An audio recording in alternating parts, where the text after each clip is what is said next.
एक बेटी ने मां को पिता के दोस्त के साथ आपत्तिजनक हालत में देखा और पिता को बता दिया।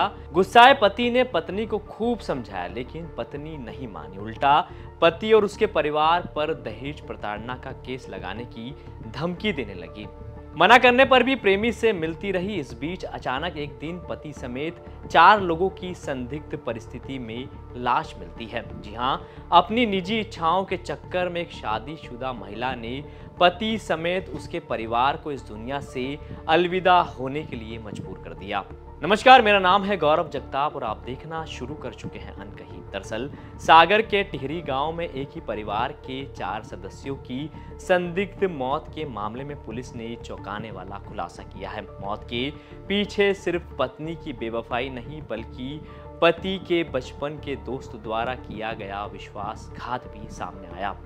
मृतक मनोहर की पत्नी द्रौपदी का गांव के ही सुरेंद्र नामक व्यक्ति से प्रेम प्रसंग चल रहा था, जो कोई और नहीं बल्कि मनोहर का बचपन का दोस्त था। एक दिन बेटी शिवानी ने अपनी मां को सुरेंद्र के साथ आपत्तिजनक स्थिति में देख लिया और ये बात पिता को बता दी। इसके बाद मनोहर ने पत्नी को समझाने की हर मुमकिन कोशिश की, लेकिन द्रौपदी न केवल अपनी गलती मानने के लिए तैयार हुई, बल्कि पति और ससुराल वालों पर भी दहेज प्रताड़ना का झूठा मुकदमा दर्ज कराने की धमकी देने लगी।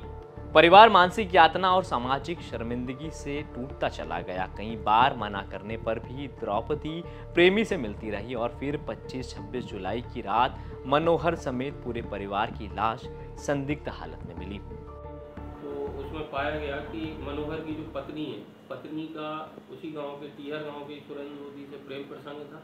इस संबंध में मृतक के बड़े भाई नंदराम के द्वारा, मृतक मनोहर के बड़े भाई नंदराम के द्वारा हमें कुछ ऑडियो रिकॉर्डिंग मोबाइल के पेश किए गए, जिससे ये प्रमाणित हुआ कि द्रौपदी का सुरेंद्र के साथ प्रेम प्रसंग है। इसी बात को लेकर आज से घटना के करीब 1 महीने पहले शिवानी, जो मनोहर की बेटी है, उसने भी अपनी माँ द्रौपदी और सुरेंद्र मोदी को नीचे भैंस वाला, जहाँ कमरा में भैंस बनती है, वहाँ पर इनको आपत्तिजनक स्थिति में देखा था।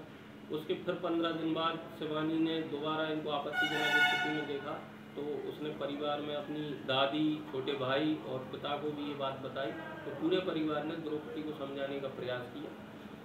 जिस दिन उसको समझाया था, घटना के 3-4 दिन पहले उसको समझाया था, और परंतु वो नहीं मानी और उसने बताया कि यदि तुम लोग मुझे सुरेंद्र मोदी से अलग करोगे तो फिर मैं तुम्हारे ऊपर दहेज प्रताड़ना का झूठा केस लगा दूंगी और समाज में भी बदनामी होगी, परंतु वो सुरेंद्र से अलग नहीं रह सकती। यही बात सुरेंद्र के द्वारा भी मृतक मनोहर को बताई गई कि यदि तुम इसको मुझसे अलग करते हो द्रौपदी को, हम अलग नहीं रह सकते, तो फिर हम समाज में तुम्हारी बदनामी कर देंगे। इसी दबाव के कारण इन चारों लोगों ने मनोहर के दोनों बच्चे शिवानी यानी के और उसकी माँ फूलरानी ने, समाज में बदनामी ना हो, केस ना बने, इस डर के कारण वो दबाव में आ गए और इतना प्रताड़ित हो गए कि उन्होंने द्रौपदी और उसके प्रेमी सुरेंद्र दोनों को गिरफ्तार कर लिया गया है। लेकिन सवाल उठता है कि क्या अब रिश्ते सिर्फ कानूनी कागजों तक सीमित रह गए हैं, या फिर वाकई भावनाओं की कोई कीमत नहीं बची।